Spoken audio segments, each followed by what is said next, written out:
Assalamualaikum warahmatullahi wabarakatuh. Iki ngaji santai-santai nama muhasabah. Muhasabah itu kalau Kiai Jawa maknani itu ngoreksi diri sendiri. Jadi menghitung diri sendiri. Ini pas bidang yang saya tekuni tadi karena Habib Ahmad yang minta kemarin sama ibu saya dari Indonesian Power itu. Ibu Lia, saya turutin sekaligus saya sambil belajar terus tentang muhasabah. Dalam konteks Indonesia, muhasabah itu sudah jadi perilaku ya. Karena dulu orang tua saya, guru-guru saya kalau ngandani itu, bayangkan kalau kamu jadi dia. Jadi misalnya kita mentang-mentang atasan, otoriter sama bawahan. Bayangkan kalau kamu jadi yang bawahan itu kayak apa? Laukun tamakanah, kalau orang Arab bilang, bayangkan kalau kamu di posisi dia. Makanya guyonannya orang-orang Indonesia itu kan orang ngaramkan judi gitu, bareng dikasih tahu. Tapi yang menang anak jenengan, alhamdulillah. Ternyata ngaramkan itu karena ada anaknya. Kalau anaknya yang menang ya seneng. Meskipun itu guyonan, tapi saya punya padanan itu dalam kitab hikam. Nabi Ibrahim itu Khalilur Rahman, tentu bencinya minta ampun sama yang namanya maksiat. Suatu saat beliau diterbangkan di alam malakut. Itu kalau di hikam saya halaman 15 juga. Saya masih ingat betul. Mungkin kalau Anda beda halaman karena beda cetakan. Setelah diterbangkan di alam malakut, diperlihatkan sama Allah. Ada orang pezina, ada orang syaribul khomri, ada orang mabuk, ada orang macam-macam. Allah tanya sama Nabi Ibrahim, bagaimana pendapat kamu Ibrahim tentang mereka yang maksiat? Kata Nabi Ibrahim, ya Allah, habisi saja mereka. Mereka hidup di bumi engkau, makan rezeki engkau, kemudian mereka tidak taat sama engkau. Singkat cerita di fase itu, saya ulang lagi di fase itu, Allah nurutin sampai sekian peristiwa, mungkin 3 atau 4. Sudah, setelah sekian tahun Nabi Ibrahim lupa peristiwa itu, kemudian beliau diminta menyembelih anaknya. Ini versi kitab hikam. Memang versinya banyak tentang kenapa Nabi Ibrahim disuruh menyembelih anaknya. Ketika mau menyembelih anaknya, Nabi Ibrahim ragu. Huwa samratu fuadi, anak saya ini buah hati saya, kenapa engkau suruh menyembelih? Terus kata Allah, apa kamu tidak ingat ketika kamu saya angkat di alam malakut, kemudian kamu usul bunuh-bunuh, saya tidak mempertimbangkan usul Anda, tapi kenapa sekarang saya merintahkan kamu mikir gitu? Terus, ya karena ini anak saya ya Allah. Terus kata Allah, rumang samu wong sumpukon mata ini gak gawean kau sing gawe kowe enak wae usul mata ini. Sebenarnya saya yang bikin, kemudian Anda enak aja usul membunuh. Semenjak itu Nabi Ibrahim itu di eranya itu asfaqun nas, orang paling sayang sama manusia. Karena kadang kita keras itu ya kebetulan tuh udah anak kita, ada keluarga kita. Cara orang Jawa itu kan gitu ya, kalau ada perempuan terus macak yang macam-macam pakai sepeda motor cowok, terus wah itu luput suwo, semoga-moga gini. Tapi setelah dikasih tahu, niku ponakane jenengan, semoga-moga selamat. Jadi jangan-jangan kemarin ahli ma'asi itu kebetulan tuh tidak keluarga kita. Kalau keluarga kita yang pernah salah pada kita, semangat kita mintakan maaf. Jangan-jangan kita didikte hukum sosial gitu. Jadi orang yang salah, kebetulan tuh orang yang menservis kita. Atau keluarga kita, atau orang dekat kita, jangan-jangan semangat kita mintakan ampun. Tapi kalau sama orang lain, kebetulan musuh kita semangatnya minta itu kena adab. Nah ini yang nggak boleh dalam Islam. Islam mengajarkan niru Rasulullah SAW, Nabi itu rahmatal lil alamin. Bahkan kemarin saya ngaji virtual sama beberapa habaib, ada Habib Ali Al-Jufri dari Mesir, ada Habib Alwi dari Kuitang, ada Habib Nabil Al-Musawa. Dari sekian habaib itu saya masih ingat diantaranya yang didawuhkan rahmatan lil alamin itu ketika Nabi adzahu qaumuh, disakiti oleh kaumnya, dan itu mereka masih kafir semua. Itu mereka dapat doanya Nabi, Allahumma hdi qaumi fa innahum la ya'lamun. Kayak apa baiknya Nabi, orang yang menyakiti, yang melukai, tapi Nabi masih berdoa, Allahumma hdi qaumi fa innahum la ya'lamun. Sayyidina Umar dapat doanya Nabi itu ya khina kana kafiran, ketika masih kafir didoakan, Allahumma aizzal Islam bi Umar. Itu ketika masih kafir. Itu pelajaran bagi kita bahwa yang sedang tidak cocok pun itu berdapat doa kita. Ya doa supaya kondisi kita baik, hari tambah baik. Karena agama ini Saya berkali-kali bilang limangka nayarjuwa wal yaumal akhir. Agama ini diperuntukkan bagi yang selalu punya harapan pada Allah Subhanahu wa taala. Saya cerita muhasabah ini tentang hubungan kita dengan Allah. Di Indonesia itu banyak orang fasik, banyak orang nakal. Ya di mana-mana orang nakal itu ya mayoritas, wa aksaruhum fasikun. Tapi berkahnya harapan. Mungkin saya kira nakal sok benda, mungkin saya kira sholat sok ben sholat, mungkin sekarang belum sakhok, belum dermawan, suatu saat dermawan. Barokahnya itu kefasikan ini dianggap sementara, sedang fasik, sedang tidak benar. Karena kiai-kiai kita, para guru-guru kita, para habaib utamanya itu mesti bilang semoga husnul khotimah. Nah barokahnya doa itu semoga husnul khotimah itu menjadikan satu pola sosial. Yang sedang fasik ini masih diharapkan jadi lebih baik, jadi lebih. Sehingga kita tidak ngambil sikap ekstrim, yang ingin menghabisi atau ingin mengadili, tidak. Karena selalu kita punya harapan. Dan agama ini limangka nerjuwa wal yaumal akhir. Bayangkan itu kalau yang nakal itu anak kamu. Pasti kamu gak ingin kan langsung dapat azab, dapat apa. Padahal kita semua jadi tokoh ini abul kulli, bapak dari semuanya. Sehingga ketika Rasulullah SAW jalan-jalan kemudian melihat perempuan sedang menyalakan api. Kalau apinya mati ditiup, anaknya dijauhkan. Nanti kalau sudah jauh dari api, anaknya digendong lagi. Terus kata Rasulullah, matur ke semua sahabat, Aro'aitum anna hadih tarihatan waladaha alan nar. Apa kamu berpendapat bahwa perempuan ini akan melemparkan anaknya ke neraka? Tidak ya Rasulullah. Tidak akan seorang ibu melemparkan anaknya ke api. Terus kata Rasulullah, Allahu arhamu min hadih biwaladiha. Allah lebih rahman, lebih rahim dibanding orang tua ini kepada anaknya. Ini yang harus kita kenalkan terus, kita kampanyakan terus, supaya orang hubungannya dengan Allah itu nyaman, asik. Sehingga dengan demikian selalu ada harapan bahwa yang sedang nakal ini suatu saat tobat. Kita tidak boleh menghukumi pasti begini, pasti gini, itu tidak wilayah kita. Itu juga yang dicontohkan Rasulullah SAW. Secara lahir Nabi itu nggak berkenan sama Wahsy, karena Wahsy itu salahnya salah fatal karena membunuh ahabban nasi ila Rasulillah, yaitu membunuh Sayyid Hamzah. Jadi ketika Wahsy tobat, Nabi itu terima tobatnya. Dan ketika beliau dengan basariyahnya nggak siap ketemu Wahsy karena harus ingat Sayyid Hamzah, basariyahnya diturutin. Oke, kamu iman saya turutin, tapi jangan sering ketemu saya. Karena kalau ketemu kamu saya masih ingat sama paman saya Sayyid Hamzah. Kita bisa ngelola seperti itu. Kita tidak cocok sama orang, bagaimanapun mereka umat Rasulullah SAW, kita tetap mencintai mereka. Misalnya kalau beda agama, mereka sama-sama orang Indonesia, kita mencintai mereka atas nama warga Indonesia. Tapi kalau misalnya potongannya ora cocok, beda kultur, bawaannya itu mangkelno cara Jawa, ya bisa diilmoni, jangan ketemu. Wong sudah tidak cocok, ingin ketemu nyari solusi. Roh ini tok seneng itu kan ya repot itu. Ya sudah kalau nggak pati cocok ya jangan sering ketemu. Dan itu kita bisa memanage seperti itu tuh bisa. Saya berkali-kali cerita tentang Imam Syafi'i.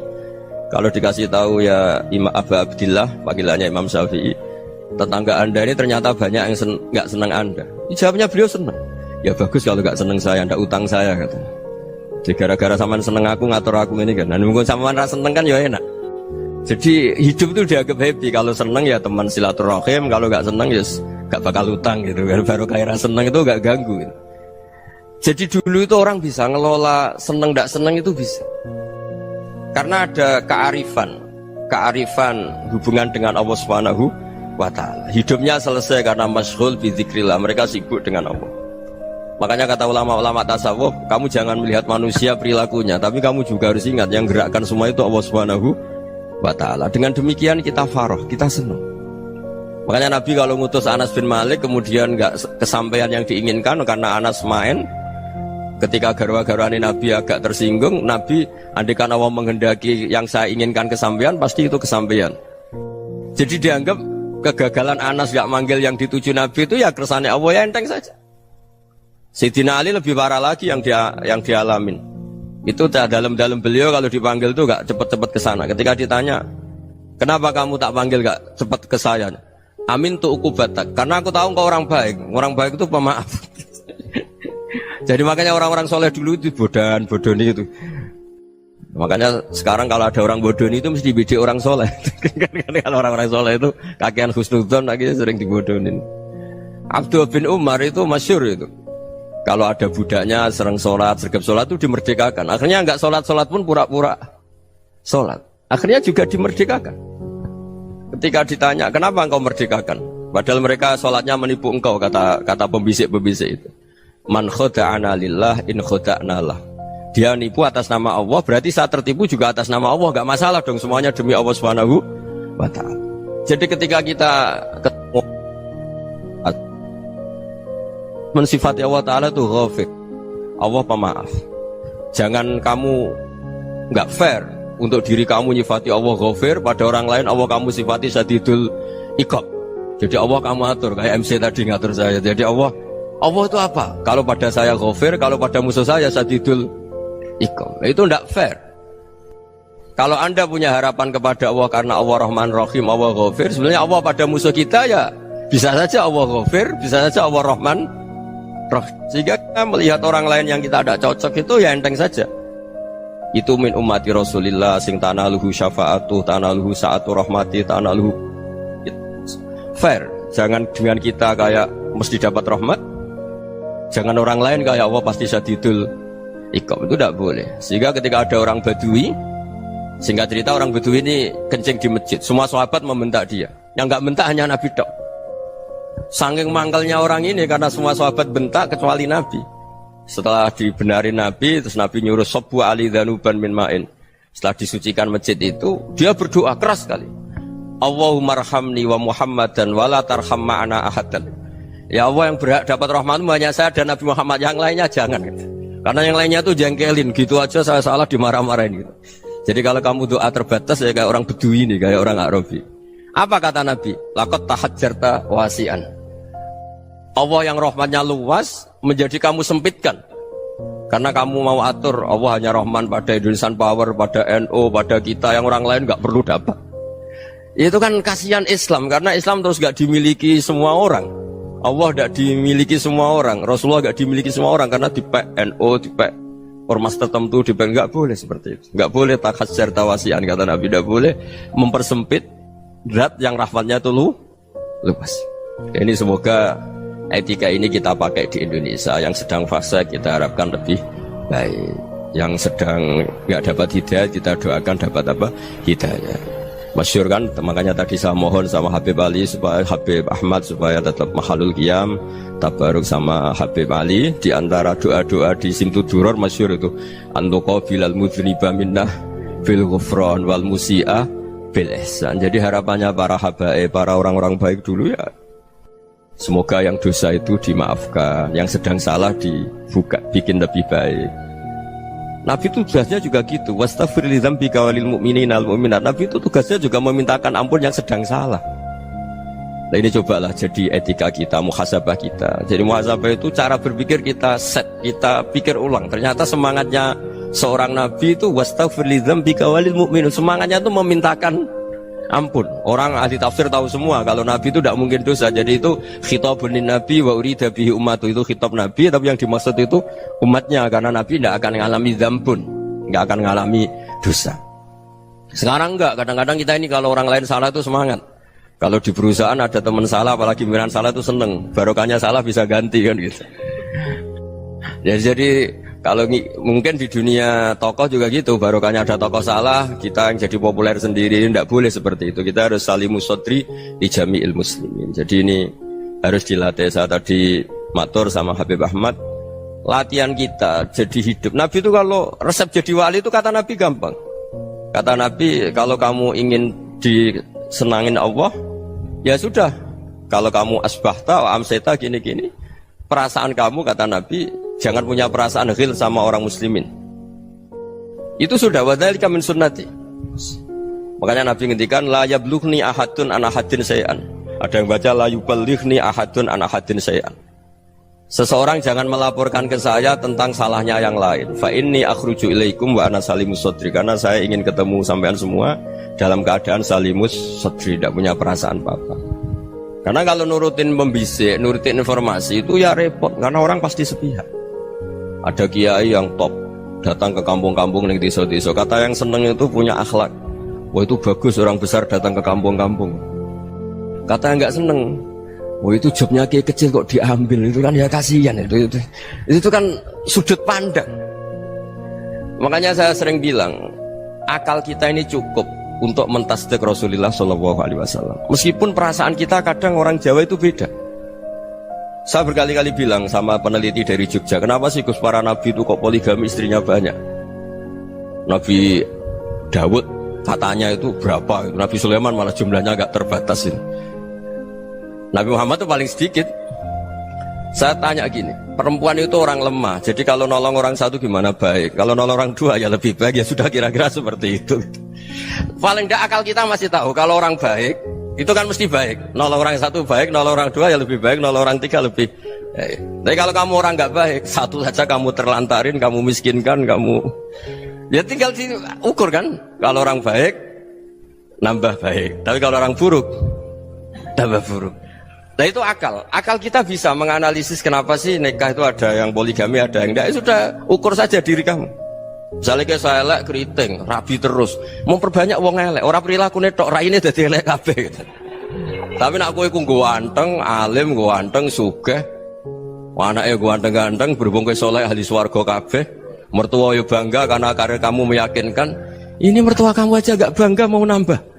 Ipar gak bangga, mertua gak bangga, desa kamu yang kamu wayai juga gak beda dengan Nabi ketika nikah Juwairiyah itu gak ada pernikahan sebarokah Nabi dengan Juwairiyah itu Azharu Rasulillah. Di situ habis perang banyak tawanan, gara-gara jadi besanya Nabi langsung dibebaskan semua karena Azharu Rasulillah. Sekarang besanya Kanjeng Nabi. Dulu Abu Sufyan mangkalnya bukan main sama Nabi, gara-gara putrinya dinikah terus langsung jadi. Kalau kamu kan enggak, nikah satu, nikah lagi, satu kampung musuhi kamu karena istri pertama ya cemburu, yang kedua agak bangga. Wah itu selesai itu di dunia wal akhirah. Maksud saya nganalisis Islam itu harus pakai akal. Dan akal yang dipakai, ini saya bawa ke kitab Ihya, adalah pikiran-pikiran para ulama. Makanya ketika Imam Ghazali ketika ditanya fakaifa bi muslimin fasikin asawaha fi jami'i amri, kalau kalian ketemu orang fasik, orang Islam tapi fasik, perilakunya nggak ada yang benar. Kata Imam Ghazali jawabnya lucu, aneh. Mamin muslimin illa wa islamuhu ta'ah. Tidak ada orang Islam kecuali dia mau Islam, membenarkan Allah dan Rasul itu sudah taatnya dia. Kok kamu tidak bisa melihat taatnya dia? Dia pikirannya kan ini pemabuk, ini tukang apa. Tapi kata Imam Ghazali, sebenarnya kamu masih bisa berpikir positif. Mamin muslimin illa wa islamuhu ta'ah. Tidak ada seseorang Islam ketika dia milih Islam itu pasti ada taatnya, yaitu tasdik pada Allah dan tasdik kepada Rasulullah SAW. Jadi dengan pola seperti itu, maka di antara guru-guru kita yang modern ya di era Mbah Maimun, di sini ada Habib Ahmad, Habib Salim, syair yang sering dibaca beliau adalah ada orang munajat sama Allah. Ini cerita munajat. Itu orang itu ngendikan gini, ana muznibun, ana mukhtiun, ana asi, huwa rahimun, huwa ghafirun, huwa afi. Ya Allah, saya mukhti, saya orang yang salah. Ana muznib, saya orang yang dosa. Ana asin, saya sering maksiat. Tapi engkau ya Allah, engkau ghafir, pemaaf. Engkau rahim, maha pengasih. Engkau afin, yang mudah memaafkan. Kata orang ini, ya agak kurang ajar, tapi saking senengnya sama Allah. Qobal tuhunna salasatan bisalasat. Ya gini saja ya Allah, sifat engkau diadu dengan sifat saya. Engkau Tuhan, Gusti, nggak boleh kalah katanya. Terus wasatah liban ausofu ausofi, dan engkau pasti pemenangnya gitu. Jadi ada orang rayu Allah dengan cara seperti itu ya ada ya. Saya ini manusia, salah saya banyak. Engkau ampunannya banyak. Engkau Tuhan, Gusti, nggak boleh ampunan Anda, ampunan engkau kalah dengan salah saya. Nggak boleh Tuhan kok kalah. Jadi untuk supaya orang punya harapan gitu. Banyak juga wali-wali yang jadab ketika datang ke makam Rasulullah SAW. Itu kalau dongo ya agak kacau sebetulnya, cara syariat agak kacau. Ya Allah, engkau punya dua pilihan. Jika engkau menjadikan saya soleh, surah habibu, yang senang kekasihmu, yaitu Rasulullah SAW. Tapi jika engkau menjadikan saya fasik, surah aduuk, yang senang itu setan. Monggo jenengan mau menyenangkan kekasih jenengan, mau menyenangkan musuh jenengan, monggo jenengan bebas kok memilih. Mestinya Allah ya senang menyenangkan kekasihnya. Jadi ya, intinya Allah dipaksa untuk menjadikan dia orang soleh gitu. Jadi kayak kemarin itu Pak Gus siapa yang kesini itu. kuliah ke sini itu sama Habib Ahmad. Saya pertama nggak mau, lama-lama Habib Ahmad. Ini gimana Gus? Orang taunya saya dekat jenengan, kalau nggak kasil saya waduh, Beb. Ini kayak doanya wali yang tadi. Nggak punya pilihan, Beb. Nggak ada pilihan ini. Jadi saya mohon muhasabah itu dimulai cara berpikir. Makanya di sini sebetulnya tag ini supaya dapat barokahnya Ihya. Ini kitab yang disenangi para habaib, para ulama. Sebetulnya tag di muhasabah itu redaksinya gini ya, yang lengkap. Hasibu anfusakum qabla an tuhasabu wazinuha qabla an tuzanu wa tahayya'u lil ardil akbar. Jadi ada kata wazinu, jadi ukur. Perilaku Anda ini diukur, ditakar. Misalnya kita sebagai suami kan ya punya hal-hal yang kita tidak ideal. Corong Jawa mesti pesek, cara rezeki ya pas-pasan ya. Dan kita juga kalau makanya agak boleh tanya istri begini, apa saat cinta pertama Anda? Pasti Anda kecewa. Orang jadi istri hanya korban terakhir itu. Sudah. Karena orang kalau ngelamar kemana-mana gak jadi, yang jadi istri itu pasti korban terakhir itu. Jarang istri pilihan pertama, jarang. Ayo semua yang nikah. Rata-rata itu pilihan Anda pertama Pak, dari sekian ditolak di mana-mana terus. Ya perempuan terakhir. Kamu juga korban terakhir gitu. Itu wali-wali dulu kalau ngandani kita itu sederhana. Antal ini masyhur diceritakan Habib Zain bin Semit dalam kitab Al-Manhajus Sawi. Antalam tajid min nafsika kullama turid. Fa kaifa turidu min ghairika kullama turid. Kamu yang ingin ideal saja kamu tidak menemukan pada diri kamu untuk menjadi ideal. Kamu kan ingin ganteng, ingin punya uang banyak, ingin perilaku Anda sempurna. Anda saja yang punya keinginan tidak bisa mewujudkan keinginan Anda sendiri. Fakaifa turidu min ghairika ma turid. Jadi antalam tajid min nafsika kullama turid. Fakaifa turidu min ghairika kullama turid. Kamu yang punya keinginan saja. Misalnya saya ingin punya uang banyak, perilaku saya selalu benar, gak pernah salah. Loh, saya yang ingin saja dengan diri saya gak bisa untuk benar terus. Kok kamu berharap orang lain selalu benar? Jadi antalam tajid ya sama. Kalau kamu menuntut istri kamu itu ramah, neriman, apa kamu neriman sama wajah istri Anda gitu? Engkau ya pola neng dindi jajaki sana jajaki sini, kamu sendiri tidak tahu apa. Jadi itu nasihat yang luar biasa. Antalam tajid min nafsika kullama turid, fa kaifa turidu min ghairika kullama turid. Kamu mau menghormati semua orang? Tidak mau kan? Kemudian Anda berharap semua orang menghormati kamu. Kamu tidak ingin kan orang lain semua menghujat kamu. Sementara kamu enak aja menghujat orang lain. Makanya Rasulullah SAW luar biasa ketika bikin kaidah sosial. Apa la yu'minu ahadukum hatta yuhibba li akhihi ma yuhibbu li nafsihi. Jadi kalau ukuran iman itu sederhana. Kalau sesuatu itu baik, nyaman bagi Anda ya bayangkan itu pada teman Anda. Misalnya Anda bangun tidur sudah acak-acakan, gak punya uang, utang jatuh tempo, kan gak ingin ketemu orang. Ya kamu jangan bertamu ke jenis ini karena dengan kamu yang alami juga gak siap ketemu orang. Makanya ada Habib Alim itu dilapuri sama seseorang. Beb, dulu teman saya itu ketika saya kaya itu sering main ke saya. Setelah saya miskin, mereka tidak main ke saya. Kata Habib itu bagus, sunnah Allah begitu itu bagus. Coba kalau kamu dulu kaya, teman kamu main kan kamu gaya. Di rumah ada makanan, bisa hormat tamu. Setelah kamu miskin jadi buruh manol di pasar atau buruh bikin boto, teman kamu datang, malu enggak kamu? Mendingan enggak datang gitu. Akhirnya baru, oh ya alhamdulillah kalau gitu. Loh iya kan dulu teman kita datang, kita ada Alphard, istri cantik, rumah bagus. Lah kita miskin, buruhnya orang pas dibentak-bentak, teman kamu udah datang. Milih datang kamu enggak kalau setelah kamu jatuh? Enggak kan? Jadi barokahnya ilmu itu terus. Ya, tapi kadang-kadang orang tuh, wah setelah saya miskin teman-teman enggak kasih ke sini. Ya kalau kamu sudah jatuh, teman-teman kamu ke situ jadi tontonan.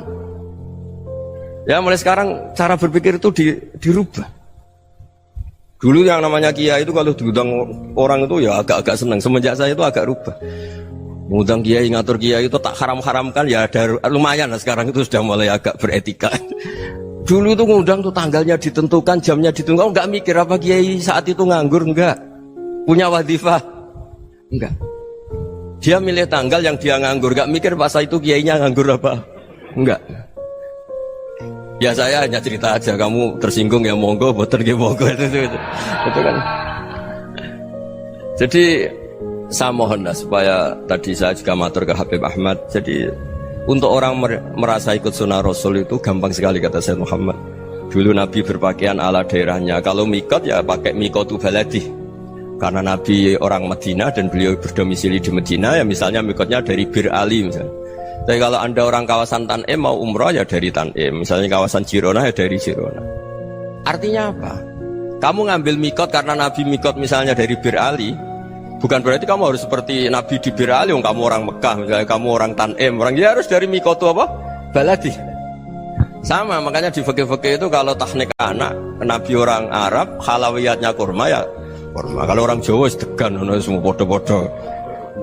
Ya, bodoh-bodoh manis. Jadi ini tabaruk sama Sayyid Muhammad, ini ada murid beliau, Habib Ahmad, saya baca. Supaya orang itu merasa ikut Nabi itu gampang sekali. Ini saya baca ya di halaman tadi disaksikan Habib Ahmad 433 di kitab apa begini? Manhajus Salaf fi Fahmin Nusus. Itu kata Sayyid Muhammad, wa kanat sunnatu Rasulillah annahu yat'amu ma yajiduhu fi ardi wa yalbasu ma yajidu wa yarkabu ma yajidu mimma abahu Allah taala. Faman istamala ma yajiduhu fi ardi fa huwa al-muttabi' lis-sunnah. Kama annahu hajjal baita min madinati. Faman hajjal baita min madinati nafsihi fa huwa al-muttabi' lis-sunnah wa illam takun hadhil madinatu tilka. Jadi intinya misalnya Nabi dulu itu ngasih sedekah kepada fakir miskin ya pakai dinar, dirham. Ya kalau orang misalnya sedekah pakai rupiah ya sudah ikut sunnah Nabi. Jangan, lu Nabi pakai dinar loh, kamu kok pakai rupiah. Dulu dinarnya Nabi udah ada tulisannya Bank Indonesia, kamu ada tulisannya Bank. Ya tidak ada seperti itu. Ya jadi misalnya Nabi sedekah pakai tamar atau pakai al-aqid, ya kita pakai beras, pakai apa. Supaya orang tuh bahwa Rasulullah itu milik kafatal linnas, milik semuanya. Sehingga merasa ikut sunnah Nabi itu ya semuanya. Makanya dulu Mbah Mun kalau motivasi saya supaya bombong, kalau orang Jawa bilang bombong. Wong Jawa mesti ono wong alim. Beliau menyontohkan Mas itu Mbah Fadol, Senori, Mbah Ihsan Jambes. Itu bisa ngarang-ngarang kitab luar biasa. Padahal beliau bukan orang Arab. Imam Sibawai itu orang Persia, Imam Ghazali orang Tus itu juga ikut Persia. Kata Mbah Mun, wong sing ora Arab lah mesti untuk jatah alim kata beliau. Karena Nabi itu diutus kafatal linnas. Nanti kalau orang yang alim itu Arab tok, berarti tidak ada perwakilan dari Afrika, dari Asia Tenggara, dari mana-mana. Makanya karena Nabi statusnya itu kafatal linnas. Jadi kita harus bangga sebagai Muslim, sebagai orang Indonesia karena misalnya Wali Kutub dulu terkenalnya hanya ada di Yaman, di mana. Ternyata pernah ada juga di Indonesia dan seperti Habib Abu Bakar Segaf Gresik. Jadi ya akhirnya kan tetap orang Indonesia meskipun beliau zuriyah Rasul kan ya sudah orang apa? Orang Indonesia. Zuriyahnya Habib Ali Sentuduror sekarang di Solo. Jadi Indonesia juga dapat alawin banyak dari Sadatin al-Alawin juga banyak. Jadi saya mohon barokahnya ngaji seperti ini. Melihat orang lain tuh gampang, bayangkan tuh kalau anak kamu. Makanya Nabi nanti kalau nggak percaya lihat di Hikam nomor 15 di kitab saya itu. Di situ dijelaskan oleh Hikam, jangan-jangan semangat Anda pada orang yang maksiat, pada orang yang keliru supaya dihukum itu karena kebetulan itu udah anak Anda, itu udah keluarga Anda. Coba kalau itu keluarga Anda. Makanya kalau saya guyonan di Jogja itu ada pembantu mecahkan piring terus dimarahi majikannya, saya mesti guyon gitu. Pasti itu pembantunya tidak cantik. Kok bisa Gus? Andai kan cantik dan kamu senang mecahno piring satu, piring 1000 ra iso ngamuk. Ternyata ngamuknya tuh karena mecahkan piring apa karena plus tidak cantik? Coba jawab para lelaki nih. Kamu marah sama orang maksiat tuh karena maksiat karena plus itu udah anak Anda. Bayangkan kalau itu anak Anda. Itu hebatnya Rasulullah SAW. Karena kita yang salah pun kadung umatnya, Nabi tetap ngasih fasilitas syafaati li ahlil kabair min ummati. Kayak apa baiknya Nabi? Udah ikut maksiat tapi ikut fasilitasi ngasih syafaat. Loh kalau li ahlil ibadah kan wajar. Nabi ketika ini syafaati li ahlil kabair min ummati. Ya karena tadi logika yang dibangun Rasulullah itu logika yang luar biasa. Kita semangat orang lain kena hukuman itu karena kita tidak punya ra'fah, tidak punya rahmah. Coba kalau Rasulullah yang bil mukminina raufur rahim. Semangatnya itu mendoakan supaya tobat, mendoakan diampuni. Dan itu juga yang diperintahkan oleh Allah Subhanahu wa taala, wastaghfir li dzambika walil mu'minina wal mu'minat. Ya semoga barokahnya ngaji ini, barokahnya Habib Ahmad, barokahnya Maulid Simtud Duror, barokahnya semua kitab madaih, tiba berjanji semuanya, barokahnya Ikhya, barokahnya Said Muhammad, barokahnya guru kita semua, Mbah Maimun, bapak saya. Kita ini ngikuti manhaj, ya, ngikuti apa? Manhaj. Saya sering didhawuhi Mbah Mun, kenapa ihdinas siratal mustaqim bukan siratoka, bukan jalan engkau ya Allah, karena Allah itu nggak bisa kamu tiru. Allah itu tidak tidur, tidak makan, tidak kesel, tidak capek. Yang bisa ditiru itu siratal ladzina an'amta alaihim. Yang bisa ditiru manusia ya niru manusia, karena Allah itu tidak bisa ditiru. Makanya ihdinas siratal mustaqim siratal ladzina. Dan niru siapa? Niru guru-guru kita. Termasuk niru cara pandang. Jadi misalnya ada orang awam di rumah itu hanya delok reng, delok tikus liwat, itu kan kayak nganggur. Kok ora tahajud malah mendelok reng. Melihatnya jangan gitu. Huwa tarokal ma'asiyah. Dia di rumahnya ndak dugem, ndak kemana-mana. Dia berarti malam itu tarkul ma'asi. Tidak nyopet, tidak garong, tidak ke tempat maksiat. Susahnya apa sih husnudzon? Jadi jangan lihat huwa tarkut tahajud, huwa tarokat tahajud, wa taroka qiyamal lail. Oke ya, namanya orang begitu ya tidak tahajud, tidak qiyamul lail. Tapi susahnya apa sih kamu bilang huwa tarokal ma'asiyah? Dia juga meninggalkan maksiat, dan tarkul maksiat itu tuh ibadah. Supaya orang tuh gampang lah husnudzon sama orang muslim. Ini orang mukmin, orang yang luar biasa. Di mata Allah itu orang yang luar biasa. Kayak tadi Imam Ghazali, kalau saya ketemu orang muslim kemudian dia tidak pernah baik, gimana? Kata Imam Ghazali, ma min muslimin illa wa islamuhu ta'ah. Tidak ada orang Islam ketika dia mentasdihkan Allah dan Rasulullah, berarti dia juga punya taat. Ya ini latihan saja, sing iso nglakoni Habib Ahmad kula namung cerita mawon. Kula cerita secara akademik, saya punya kitab, saya baca, dan alhamdulillah kita paham barokahnya para guru, dan supaya terbiasalah. Sebaik-baiknya ibadah husnudzon billah wa husnudzon bil mu'min. Soal tidak cocok ya diilmoni tadi ya, namanya nggak cocok ya jangan sering ketemu. Seperti Rasulullah SAW, beliau karena sangat mencintai Said Hamzah, ketemu orang yang pernah begitu sama Said Hamzah ya beliau secara basyariah tidak siap. Tapi beliau secara cara bahasa sekarang, secara profesional, kalau beliau seorang nabi dan harus menerima tobatnya siapapun ya diterima. Saya meskipun dengan A, B gak cocok karena dia begini-begini sama saya, tapi saya ingat dia sholat, dia baca sholawat, dia mencintai Rasulullah, ya kita hormat. Ya soal gak cocok ya di manage tadi ya, zurhiban tasdid huban. Kalau gak pati cocok ya jangan sering ketemu, bawaannya enak nanti. Jadi ya semuanya itu diilmoni lah. Makanya ngendikane Ma'ruf Al-Qurhi ada yang baca Al-Kharqi, mangqala fil yaumi salasa marrat wa marham umat Muhammad kutiba minal abdal. Karena semangat mencintai siapapun satu hari sering baca marham umat Muhammad wa ma asli umat Muhammad wa ma tajawaz an umati Muhammad, itu mesti kutiba minal abdal. Dia pasti termasuk wali abdal. Maksudnya semangat mencintai ya dilatih lah. Misalnya Indonesia Power atau PLN, andai kan tidak ada PLN tuh kayak apa? Orang nggak bisa ngaji, nggak bisa aktivitas. Ya barokahnya ada PLN, barokahnya jasanya. Kita sadar, tidak semua kebaikan kita ini memenuhi keinginan orang banyak. Gitu. Orang banyak ingin listrik, ingin saluran apa, dan itu kadang yang mewujudkan orang lain atau kelompok lain. Ya karena itu manfaat ke orang lain ya kita doakan. Karena khairunas anfa'uhum linnas. Sehingga kita terbiasalah ngakui orang lain. Seperti semangatnya Rasulullah SAW, semuanya itu didoakan, semuanya diinginkan kebaikannya. Bahkan Nabi gak putus asa sampai di akhirat. Ketika Nabi lain sudah putus asa karena sudah akhirat, sampai dimintai syafaat semuanya bilang nafsi, nafsi. Karena merasa semuanya gak punya nyali di depan Allah, karena ini sudah akhirat, sudah finish. Tapi apa Rasulullah? Analah, ya sudah saya sanggup mensyafaati kalian. Terus kata Nabi, fa'atiyal arsya, saya mendatangi aras, fa'akhirru lahu sajidan, saya sujud, wa ahmaduhu bima hamida allamaniha rabbi. Kemudian saya tetap muji Allah dengan pujian yang terus menerus. Padahal sudah di akhirat, sudah finish. Nabi dimintai syafaat masih sanggup, karena Nabi tahu akhirat tidak bisa mendikte Allah, tidak bisa. Allah terus bilang, ya Allah ini akhirat loh, engkau sudah tidak boleh mensyafaat, tidak bisa. Allah tidak bisa diganggu akhirat, Allah tidak boleh dibatalkan rahmannya oleh akhirat. Allah tetap Rahman Rahim abadal abad. Dan Nabi tahu itu. Makanya kata para ulama, fa Muhammadun ahmadu min ghairihi. Jadi Nabi Muhammad namanya dua yang terkenal. Sebenarnya banyak yang terkenal dua, Muhammad sama Ahmad. Ketika Nabi punya nyali memuji Allah di akhir akhirat atau sudah di akhirat itu fa Muhammadun ahmadu min ghairi. Ketika Nabi lain sudah tidak punya nyali muji Allah karena sudah akhirat, Nabi Muhammad tetap berani muji Allah di saat seperti itu. Makanya ahmadu di situ kata ulama itu af'al tafdil, fa Muhammadun ahmadu min ghairi. Kanjeng Nabi lebih memuji Allah di saat yang Nabi lain sudah tidak punya nyali untuk muji Allah di saat itu.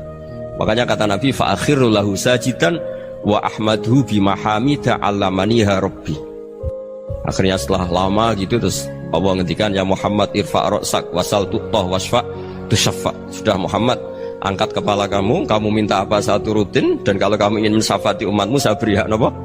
Syafaat. Nah, semoga semangat itu juga menjadikan kita munajat bahwa rahmat Allah tidak terbatas, harapan juga tidak terbatas. Mungkin yang sedang nakal ya kita katakan sedang, jangan terus kamu pastikan wah ini mesti su'ul khotimah, mesti tidak orang baik.